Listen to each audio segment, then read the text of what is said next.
अस्सलाम वालेकुम दोस्तों, मैं हूं नवाज। चलिए शुरू करते हैं। तो आज इस वीडियो में हम बात करेंगे कि जब आप लेंस बाय करने जाए तो 5 चीज़ों का ख्याल रखना ज़रूरी है। तो सबसे पहले जब भी आप एक लेंस बाय करना चाहें तो उस वक्त ये देख लें कि ये प्राइम है या जूम लेंस है। जूम लेंस ऐसा होता है भाई, आप कैमरा एक जगह पड़ा, आप ऑब्जेक्ट सब्जेक्ट को दूर या करीब कर सकते हैं।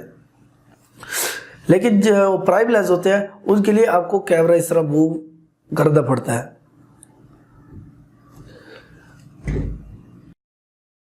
तो उसके बाद मैं आपको बताते चलूँ कि अगर आप फोटोग्राफी के लिए बाय करना चाह रहे हैं तो आप हमेशा जूम लेंस बाय कीजिए। अगर आप वीडियोस के लिए लेना चाह रहे हैं तो प्राइम लेंस जो है वो बेस्ट है।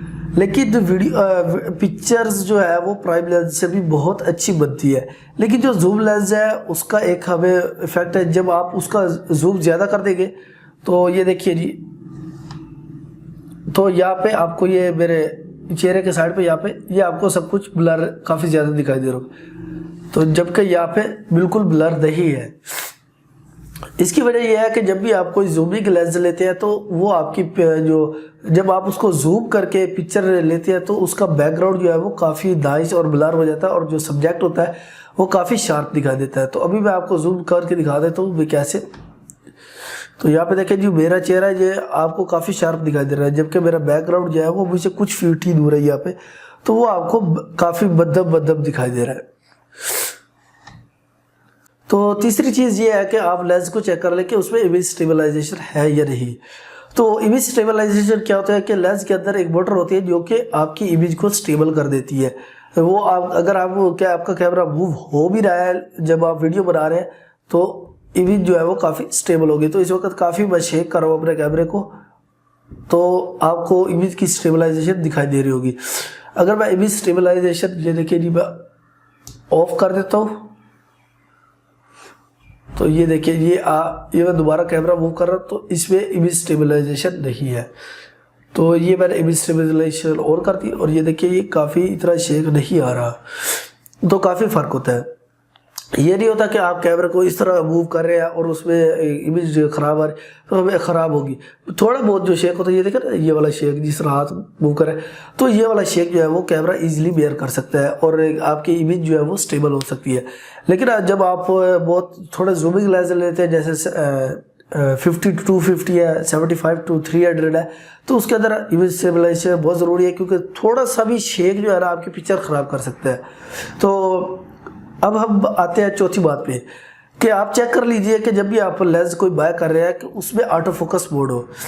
तो ऑटो फोकस का मतलब ये होता है कि जब आप वीडियो बना रहे होंगे तो आपका वो खुद ब खुद फोकस कर देता है। फोकस अगर आपके कैमरे के अंदर बिल्ट इन है तो वो आपकी वीडियो को फोकस कर देता है। जैसे आप देखें, मैं एक हाथ कर दूंगा अपने चेहरे के अंदर तो मेरा हाथ जो है वो फोकस हो जाएगा बगैर कैमरे को टच किए, और मैं हूँ मैं ब्लर हो जाऊँगा। ये देखिए,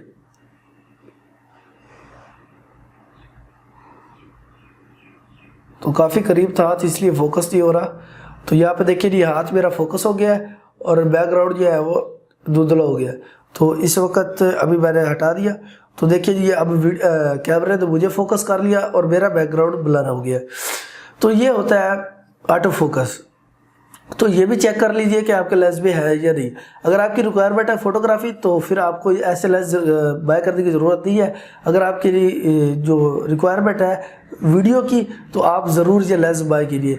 लेकिन मैं आपको डेफिनेटली इसी किस्म का लेंस रिकमेंड करूँगा, क्योंकि इस तरह के लेंस की बहुत ज़्यादा ओवरऑल जो होता है वो बहुत अच्छा होता है। जब आप फ़ोटो बना रहे होते हैं तो बहुत इंस्टेंट आपकी जो सब्जेक्ट है उसको फोकस कर लेता है। तो उसके बाद पाँचवीं चीज़ ये होती है कि आपको एक चीप वर्जन भी मिल रहा होता है लेंस का और एक हाई क्वालिटी वर्जन भी मिल रहा होता है जूम में। एक होता है प्राइम, एक होता है जूम। जो प्राइम होता है उसमें आपको लो एपरेचर में, जैसे कैनन का 50 मिलीमीटर है, तो लो एपरेचर में काफ़ी कम प्राइस में तकरीबन 11-12 हज़ार का मिल जाता है आपको। लेकिन जो आपके पास जूमिंग फिक्स एपरेचर के होते हैं लेंस, जैसे कैनन का 70-200 वाइट कलर में जो होता है, तो वो 1,88,000 का है। लेकिन अगर वही आप जूम लेंथ ले लें एक नॉर्मल में, तो जिसके एपरेचर फिक्स ना हो, जिसका 3.5 से समथिंग अप हो या 4 से अप हो, तो 4 2.8 हो या 3.5 से 5.6 हो, तो ये वाला जो होता है ये नॉन फिक्स एपरेचर होते हैं। तो इस किस्म के जो लेंस होते हैं तो वो काफ़ी चीप होते हैं। जिनका फिक्स होता है 2.8, फर्ज कर रहे हैं एक कैनन ग्लास है उसका एपरेचर है 2.8, तो आप उसे जितना मर्जी जूम कर रहे हैं तो आपका जो एपरेचर है वो 2.8 ही रहेगा, वो चेंज नहीं होगा। अगर आप मैनुअली करना चाहते हैं ऑटो मोड में किया हो तो वहाँ पे चेंज हो जाएगा, लेकिन अगर आप लो लाइट में पिक्चर्स बना रहे हैं तो वो आपका एपरेचर 2.8 ही रहेगा, जिससे आपकी लो लाइट की फ़ोटो है वो बहुत अच्छी आ जाएगी। तो अब हम बात करते हैं एपरेचर की। एपरेचर क्या होता है? एपरेचर होता है कि आप लो लाइट में भी ना बहुत अच्छी क्वालिटी हासिल कर सकते हैं पिक्चर्स की। तो इस वक्त मेरा इर्द गिर्द जो है वो काफ़ी वाइट है, तो इस वक्त मैंने कैमरे को ऑटो मोड पे रखा हुआ है। तो अगर मैं इसको कर देता हूँ मैनुअल मोड में तो इसमें चेंजेस आ जाएगी। तो अभी मैं कर नहीं रहा, तो इंशाल्लाह आगे मैं आपको इसके बारे में बताऊंगा कि ऑटो मैनुअल में हम चेंजेस जो है वो कैसे कर सकते हैं। तो आपको ये चारों पांचों बातें समझ आ गई होगी। एक, आपने देखना है कि वो ऑटो फोकस करते हो। नंबर 2, प्राइम है कि जूम लेंस है। नंबर 3 कि उसके में इमेज स्टेबलाइजेशन है या नहीं।